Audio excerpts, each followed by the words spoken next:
আসসালামু আলাইকুম। ছাদ বাগানের নতুন একটি ভিডিওতে সবাইকে স্বাগতম। আপনার গাছে লিফ মাইনারের আক্রমণ হয়েছে কিনা কি করে বুঝবেন? যখন দেখবেন গাছের পাতায় এভাবে মানচিত্রের মতো এঁকে বেঁকে দাগ কেটে গেছে, তখন বুঝতে পারবেন যে আপনার গাছে লিফ মাইনার আক্রমণ করেছে। আর এই পোকাটা আপনার গাছের একদম কচি পাতায় আক্রমণ করে বিশেষ করে, এবং এর লার্ভা যেটা থাকে সেটা গাছের যেই পাতা থাকে সেই পাতার নিচে এবং কোষের ভিতরে ঢুকে গিয়ে আপনার সবুজ অংশগুলো খেয়ে ফেলে। এই জন্য হচ্ছে গাছের পাতায় এভাবে দাগ কেটে যায় এবং দেখতে অনেকটা মানচিত্রের মতো দেখা যায়। তো এই রোগটা যখন হবে তখন এর প্রতিকার ব্যবস্থা দ্রুত নিতে হবে বা প্রতিরোধ ব্যবস্থা দ্রুতই নিতে হবে, তাহলে গাছকে বাঁচানো সম্ভব। আমি আজকে যেভাবে এটার ব্যবস্থাটা নিচ্ছি সেটা হচ্ছে আমি ভার্টিমেক ব্যবহার করব এবং ইন্ডোফিল ব্যবহার করব। ইন্ডোফিলটা হচ্ছে ছত্রাকনাশক। এখানে আমি প্রতি লিটারে 2 মিলি করে হচ্ছে ভার্টিমেকটা ব্যবহার করছি। আমার এই স্প্রেয়ারটাতে যেহেতু 2 লিটার পানি ধরে সেক্ষেত্রে আমি হচ্ছে 4 ml ভার্টিমেক ব্যবহার করব এবং আধা চা চামচ হচ্ছে ইন্ডোফিল ব্যবহার করব।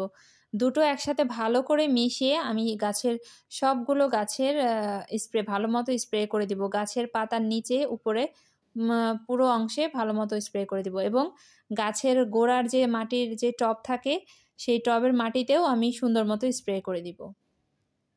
আমি এখানে টমেটো গাছ রোপণ করেছি কিছুদিন আগে, আর পাশ দিয়ে আমি করেছি হচ্ছে মূলার বীজ বুনে দিয়েছিলাম, গাজরের বীজ বুনে দিয়েছিলাম, খুব সুন্দর গজিয়েছে। আমি কিছুদিন পর এই মূলা শাকগুলো তুলে ফেলবো। আর স্প্রে করার অন্তত 7 থেকে 10 দিনের মধ্যে আপনারা কোনো শাকসবজি উত্তোলন করবেন না। আর স্প্রে করার সময় অবশ্যই মাস্ক পরে নেবেন।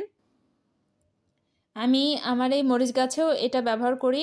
মরিচ গাছের একটা কমন সমস্যা হচ্ছে পাতা কুঁকড়ে যাওয়া। পাতা কুঁকড়ে গেলে আপনারা যদি এই ব্যবস্থাটি গ্রহণ করেন এবং এভাবে যদি এই কীটনাশক স্প্রে করে দিতে পারেন, তাহলে আর আপনার গাছে পাতা কুঁকড়াবে না এবং আশানুরূপ ফলন পাবেন ইনশাআল্লাহ। আমার এই মরিচ গাছে মাশাআল্লাহ অনেক ফুল এসেছে। আমি অপেক্ষায় আছি ফলন কেমন হয় এবং ইনশাআল্লাহ আমি আমার মরিচ গাছের এবং এই সকল গাছের আপডেট ইনশাআল্লাহ আমার ভিডিওর মাধ্যমে দেওয়ার চেষ্টা করব।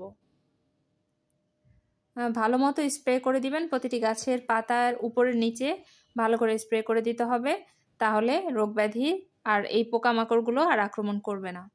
দেখুন মাশাআল্লাহ মরিচ গাছের কি সুন্দর ফুল এসেছে, আপনারা দেখলেই বুঝতে পারবেন। তো আশা করছি ইনশাআল্লাহ খুব ভালো ফলন হবে।